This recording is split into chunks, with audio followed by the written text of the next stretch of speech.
So hi everyone, welcome to Hope Intervention Session 2. Thanks for being here. To the folks that don't appear on video, hello too, and to the folks on YouTube who are watching this later, also hello. Welcome. I wanted just to start with pointing out that this is being recorded in a really rough time for a lot of people. And so that's one of the reasons we're doing this series. And as I sort of go through the first 10 minutes, which will be some of the science and some of the ideas, intellectual ideas, I invite you to also connect with your body and see how those ideas feel in your body. And then Dr. Sapiro will take you further into your body and into presencing into what's actually going on for you right now.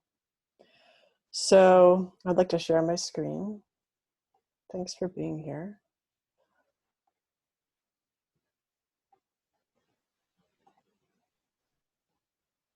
So just a reminder, we are from the Institute for Love and Time, TILT.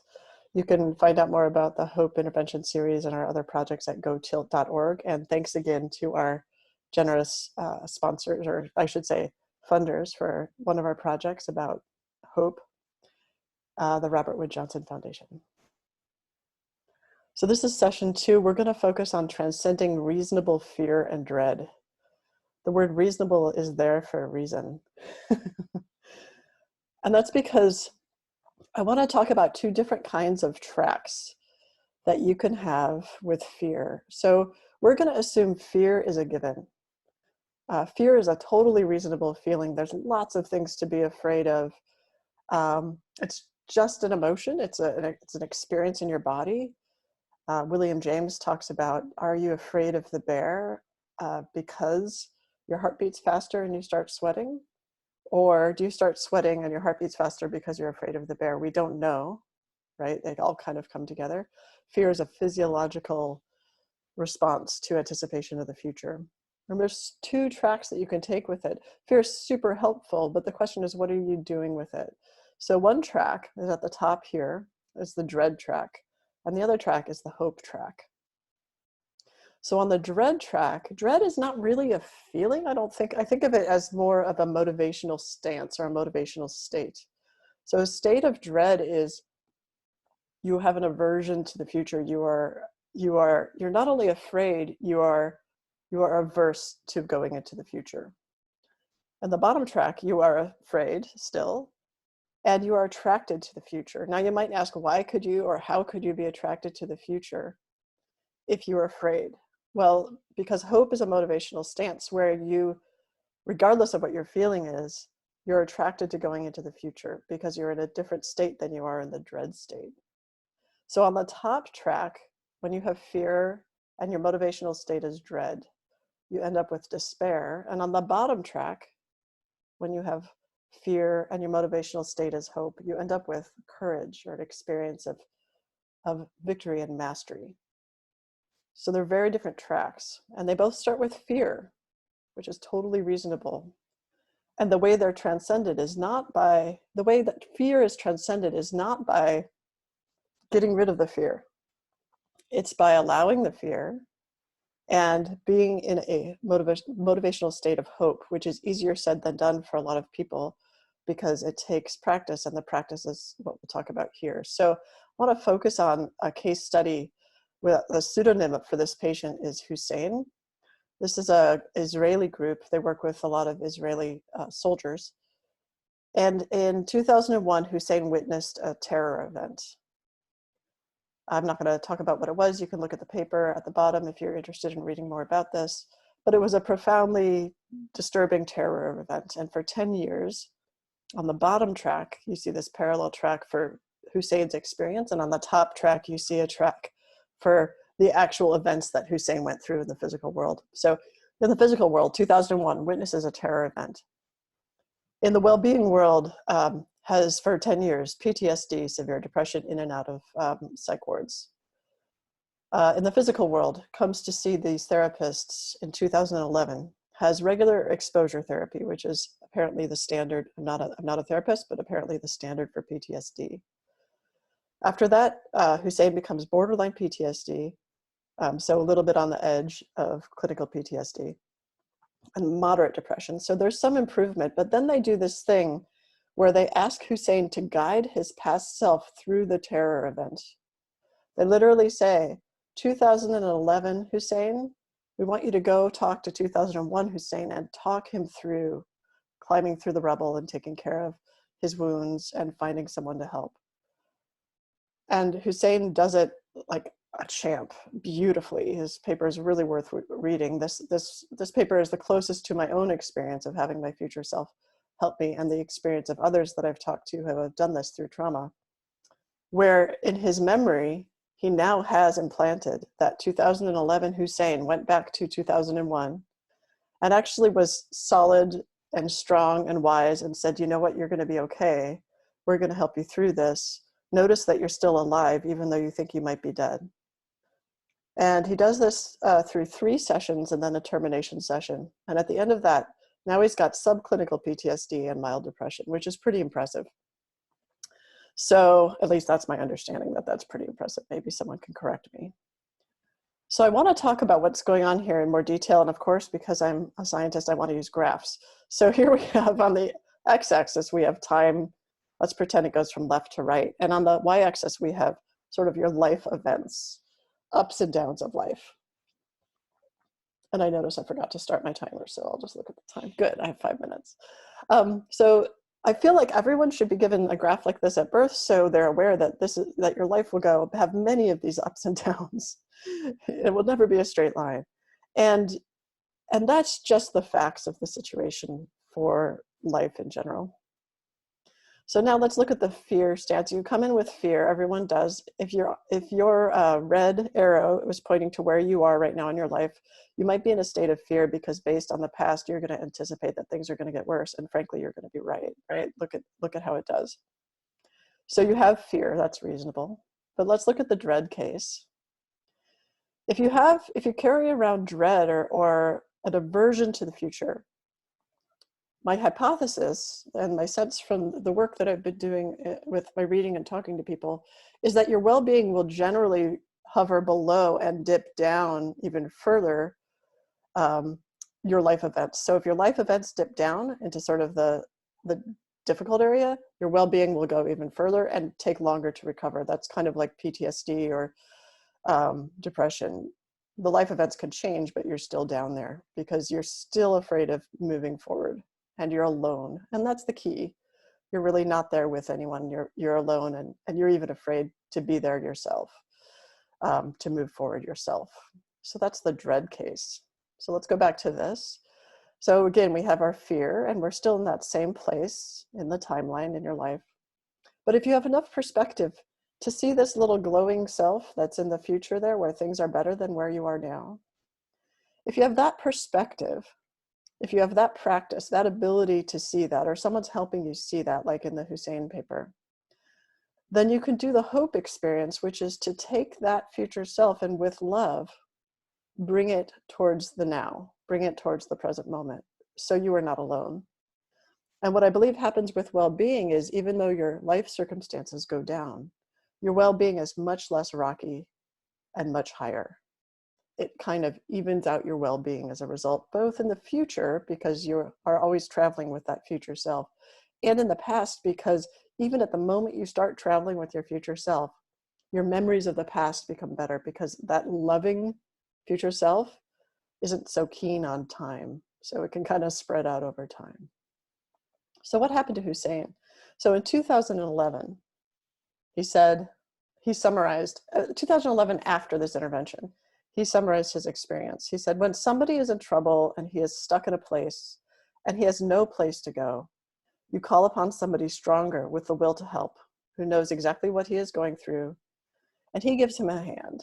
This is how I help myself. Every time I think I'm going to feel bad, I call upon Hussein 2011, the part of me that knows how to help me look at things from the right perspective, today's perspective, the one where I feel fine. So presumably he would then update that. And so now he'd be calling on Hussein 2020. But that shows a real brilliant shift from the experience of being trained in his life to dread the future to the experience of hope and bringing Hussein 2011 with him as he goes into the future. And What allowed him to make that shift? It wasn't just the perspective. I talked about perspective here when I talked about being able to see that future self and then bring it towards. The bringing it towards yourself and having it accompany you, that requires something else in addition to perspective. That requires belief that your future self loves you, because you do not want to spend time with a person who doesn't love you. And if your future self doesn't love you, or you have a belief that your future self doesn't love you, you're not going to be able to bring that future self to accompany you into whatever happens. So your coping will be less. So how do you get the belief that your future self loves you? Well, it's like getting the belief that your future self knows how to play piano. How you get it is by practicing. So now, that's the homework for this week if you're taking this as a class. You have to practice loving your past self, because you're going to start developing the belief that your future self will do the same. And the only way you can develop that belief is by practicing loving your past self. So that is what I'd like to present here. And then Michael will bring it more into experience. Thank you.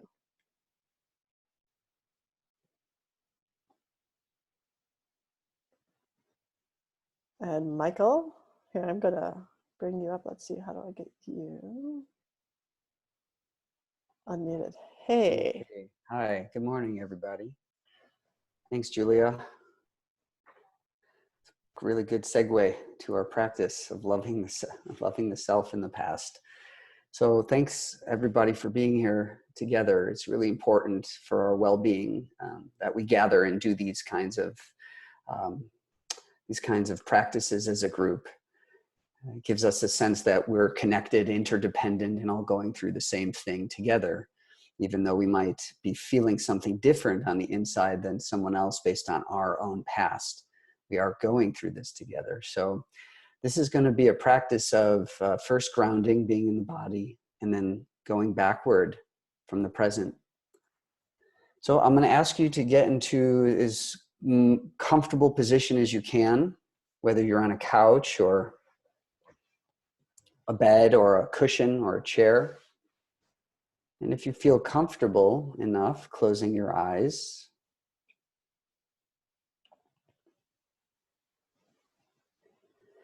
And just know that there's a whole group of us here together supporting one another. We're all breathing.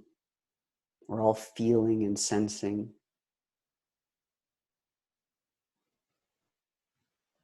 So as a group, let's take a deep breath in and sigh.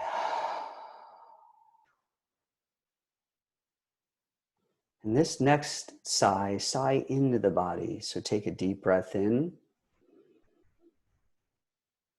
and sigh.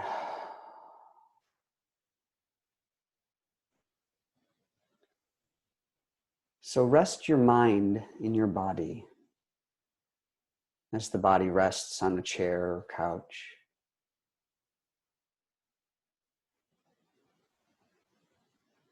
Bring your mind's attention into the body, as if getting into a tub or a warm bed.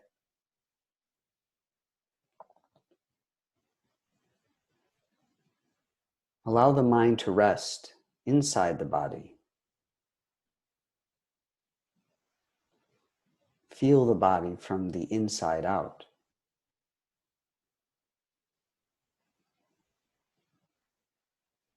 Sensing the belly and chest and radiating your attention outward toward the skin, the air beyond the skin.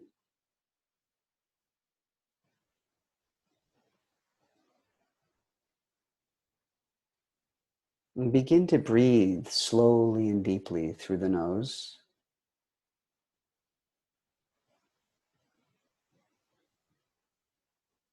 And in your mind, tell yourself, slow and steady. Slow and steady. And feel your body's response.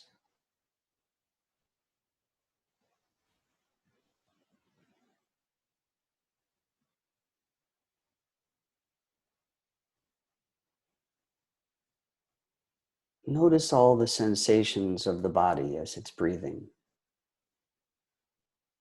Is there tightness or ease, tension, restlessness, comfort? What does the body feel?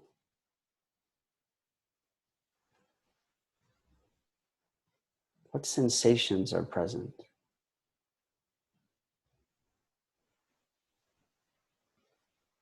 As you breathe slowly and deeply into the body, just notice the body's response.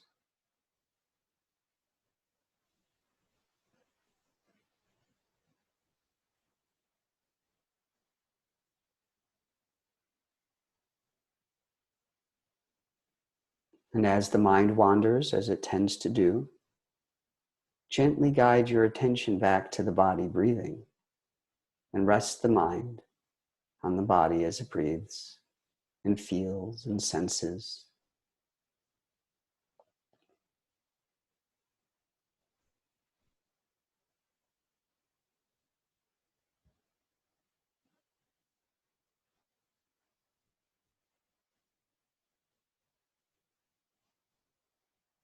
And now shift your attention up behind the eyes, deep inside, as if you're resting in the middle of the brain.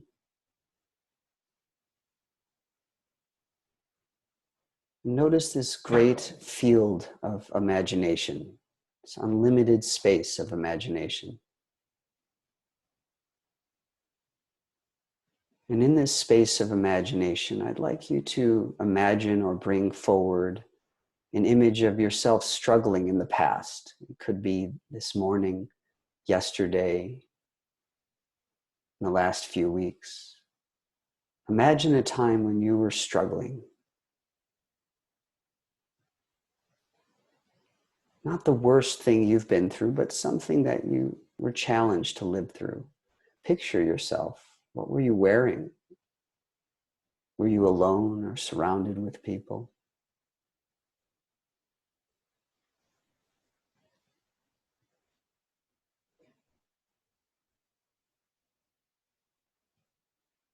Feel your body's response to witnessing yourself suffer and struggle. Notice your facial expression, the body position.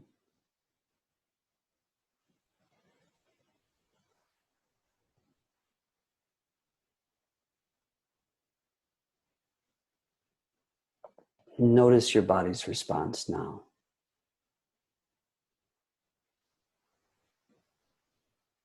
And here, invite in a sense of love and compassion within you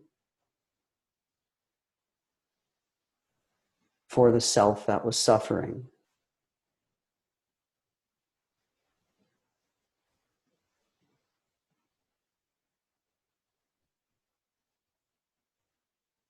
In your mind, tell yourself, I see you.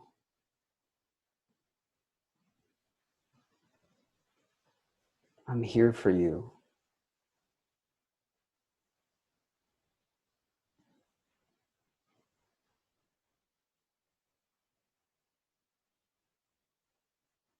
See what happens to your past self as you say those things and radiate a sense of love and kindness back to yourself.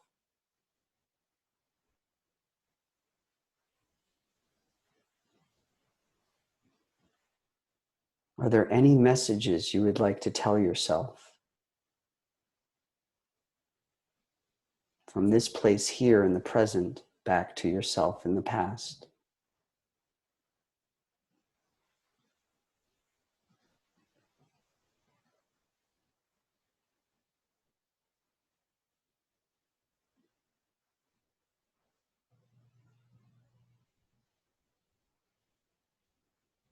Notice your response in the past and your response here in the present.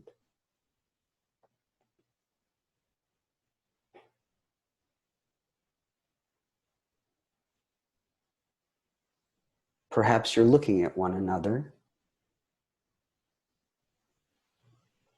your past self and the present. And let yourself know and I love you.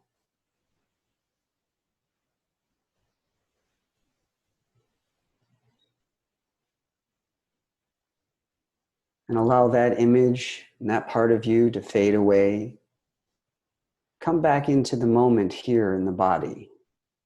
Breathe into this body here in the present.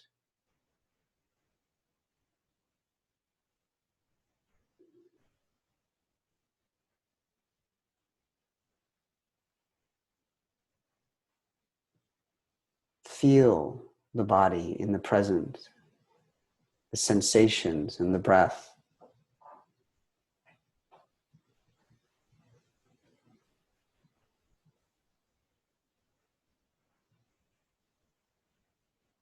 And if you would like, I'd like to invite you to bring your hands to your heart.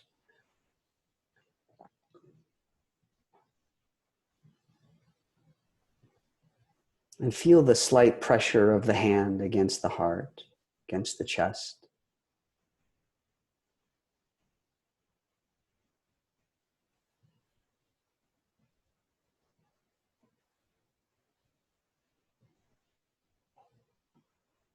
And allow the sense of love that has radiated from you to be felt within.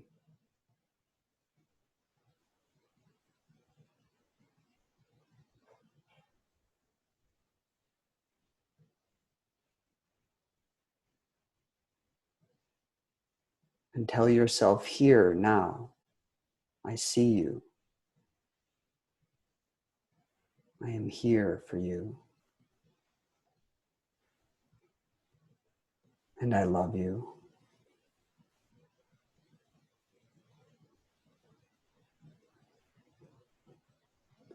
You might add your name after those statements. I see you.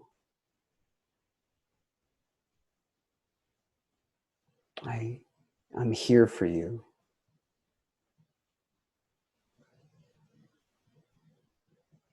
And I love you.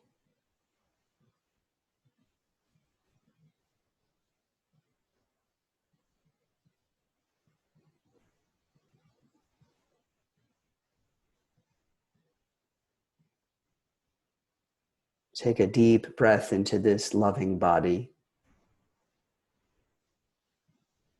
this loving awareness, exhaling, resting into love.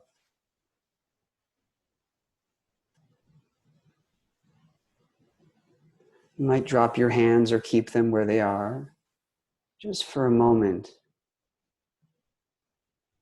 Rest in open awareness of life living itself.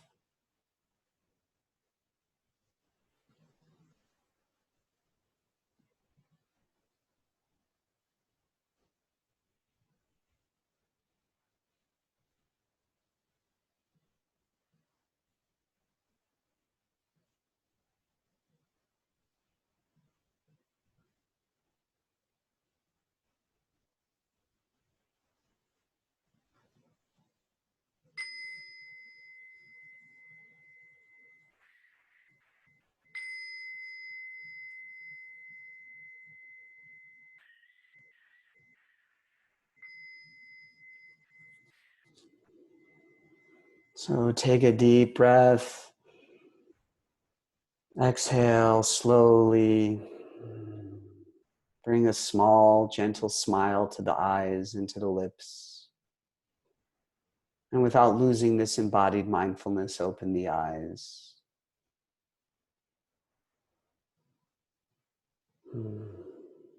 And thank you all. Just recognize how you're feeling right now.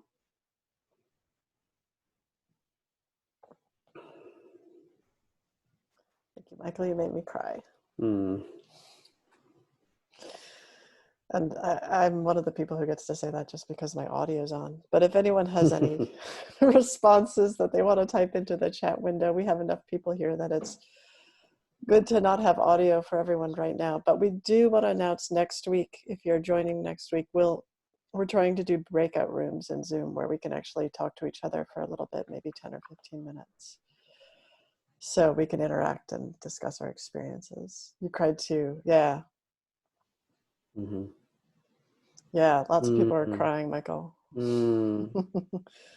It's really powerful to visit your past self. Mm. So if there's a way that, Oh, that's lovely. isn't it? Mm.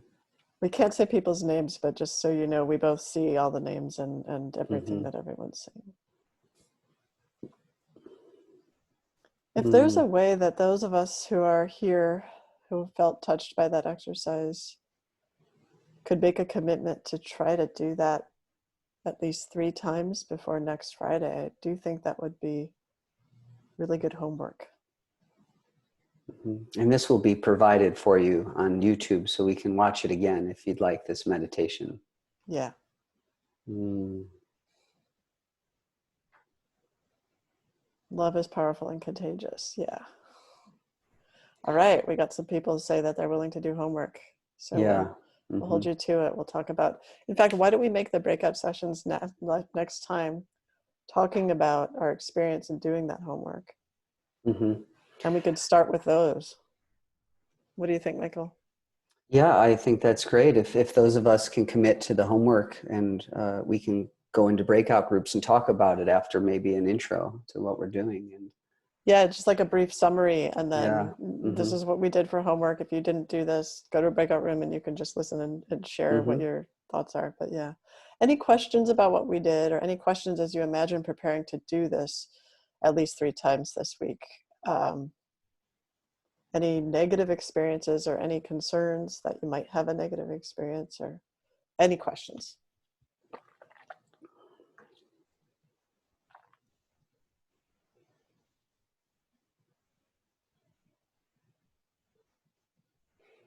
While we're waiting for questions, oh, thank you. While we're waiting for questions, emotions are contagious. Actually, we have data that when couples are close and one has a cortisol output, some kind of threat response, anger response, the other person in that relationship also has a cortisol spike.